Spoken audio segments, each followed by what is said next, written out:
নমস্কার দর্শক বন্ধুরা, রে স্পোর্টসের পর্দায় আপনাদের সকলকে স্বাগত জানাই।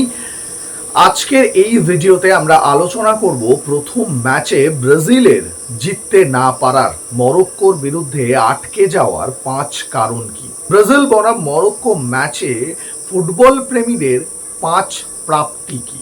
প্রত্যাশা মতো শুরু করতে পারলো না ব্রাজিল, কারণ 5 বারের বিশ্ব চ্যাম্পিয়ন তারা এবার মিশন হেক্সার উদ্দেশ্যে নেমেছে এবং মরক্কোকে হারিয়ে যদি ব্রাজিল এবারের বিশ্বকাপ অভিযান শুরু করতে পারতো তাহলে সেটা কার্লো আনচেলত্তির দলের জন্য অনেকটাই সুখকর হতো। যদিও সেই সুখকর কাজটা করতে ব্যর্থ হলেন ভিনিসিয়াস জুনিয়র, রাফিনিয়ারা। কারণ কি, কোথায় আটকে গেল ব্রাজিলের এই দলটা? সবার প্রথমে যে কারণটা উঠে আসছে সেটা হলো মাঝ মাঠে ছন্দহীন ফুটবল।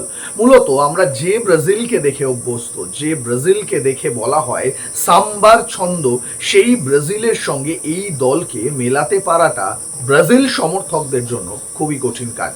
কারণ মূলত যে ব্রাজিল সমর্থকরা এই মাঝ মাঠে যে শিল্প, যে কারুকার্য দেখেছে, রোনাল্ডিনিহোর ফুটবল দেখেছে, রবার্তো কার্লোসের ফুটবল দেখেছে, পরবর্তীকালে কাকার ফুটবল দেখেছে, হাল্কের মতো প্লেয়ারের খেলা দেখেছে, সেই সব জায়গা থেকে দেখতে গেলে ব্রুনো গিমারেস, লুকাস প্যাকেতা এবং ক্যাসেমিরো, এই যে 3 মিডফিল্ডারকে দিয়ে কার্লো আনচেলত্তি দল সাজালেন প্রথমার্ধে, মাঝ মাঠ কিন্তু কোনো রকম ক্রিয়েটিভিটি তৈরি করতে পারলো না এবং সেখানে অজস্র মিস পাস, তার সঙ্গে সঙ্গে প্রথম বল লুজ করার পর দ্বিতীয় বল অর্জন করতে অনেক বেশি সময় ব্যয় করলেন, অহেতুক ফাউল। এই 3টে কারণে কিন্তু মূলত প্রথমার্ধেই মাঝমাঠের দখল হারিয়েছিল ব্রাজিল এবং সেখান থেকে বারবার সুযোগ তৈরি করে ফেলছিল মরক্কো। যদিও দ্বিতীয় কারণ হিসেবে কিছু উঠে আসে তাহলে সেটা ব্রাজিলের অনভিজ্ঞ এবং অগোছালো ডিফেন্স। আমরা প্রথম থেকেই যেটা নিয়ে বারবার করে সকলের সামনে প্রতিবেদন ভিডিওগুলোতে বা বিভিন্ন লেখা পত্রপত্রিকা সংবাদপত্রের প্রতিবেদনে বারবার যে বিষয়টা উঠে আসছিল সেটা হলো এবারের বিশ্বকাপে ব্রাজিলের দুর্বলতম জায়গা হচ্ছে ডিফেন্স।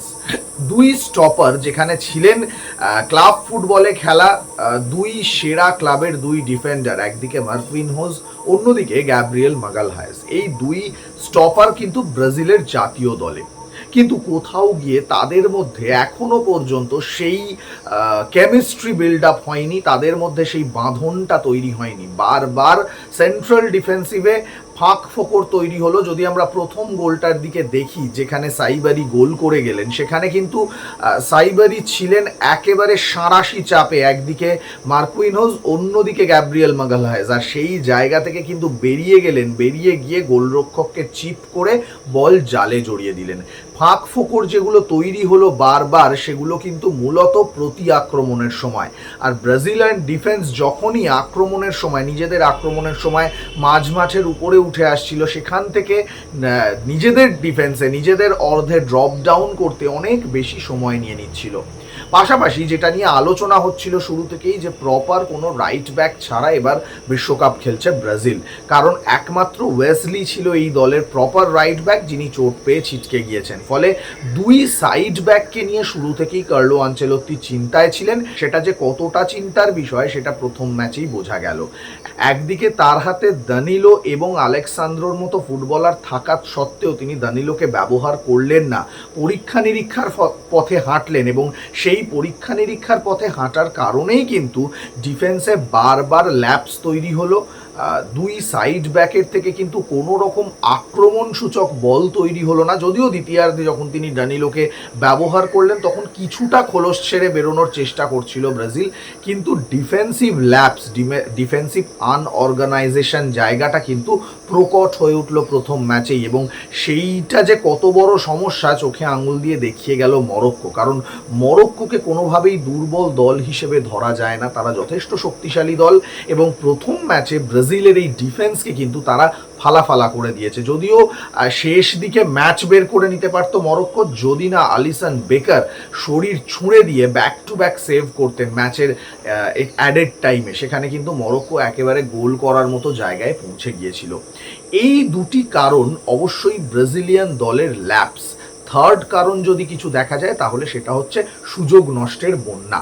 বারবার করে আলোচনায় উঠে আসছিল যে ব্রাজিলিয়ান আক্রমণ অন্যান্য দলের তুলনায় অনেক বেশি সমৃদ্ধ, কারণ এমন দুই উইঙ্গার রয়েছেন এই দলে যারা কিন্তু ক্লাব ফুটবলে আবারও সেই একই ডিফেন্সের মতো সেরা দুই দলে খেলেন। একদিকে ভিনিসিয়াস জুনিয়র রিয়াল মাদ্রিদের তারকা, অন্যদিকে কিন্তু রাফিনিয়া যিনি বার্সার তারকা। এই দুই তারকার যুগলবন্দি এখনো কিন্তু দেখা গেল না। একক দক্ষতায় গোল করলেন ভিনিসিয়াস জুনিয়র, কিন্তু যে কম্বিনেশন প্লে প্রয়োজন ব্রাজিলের ন্যাশনাল টিমে সেটা কিন্তু এই দুই ফুটবলার দিতে পারছেন না। যে ভয়ানক ক্রস আমরা দেখে থাকি রাফিনিয়ার থেকে, যে ভয়ানক কাটব্যাক আমরা দেখে থাকি ভিনিসিয়াস জুনিয়রের থেকে, সেগুলো কিন্তু তারা দেখাতে পারলেন না। অন্যদিকে প্রথমার্ধে ম্যাথিয়াস কুনহাকে না নামিয়ে সেই জায়গায় ইগার থিয়াগোকে ব্যবহার করা বোধহয় অনেক বড় ভুল হয়ে গেল কার্লো আনচেলত্তির জন্য। প্রথমেই সুযোগ নষ্ট করলেন ইগর থিয়াগো, তারপরে যে সময়টুকু তিনি মাঠে থাকলেন কোনো রকম প্রভাব তৈরি করতে পারলেন না। সুযোগ নষ্ট তো করলেনই, সেই সঙ্গে অপরপক্ষের ডিফেন্ডারদেরকে যে ব্যতিব্যস্ত রাখা প্রয়োজন সেটাও করতে পারলেন না।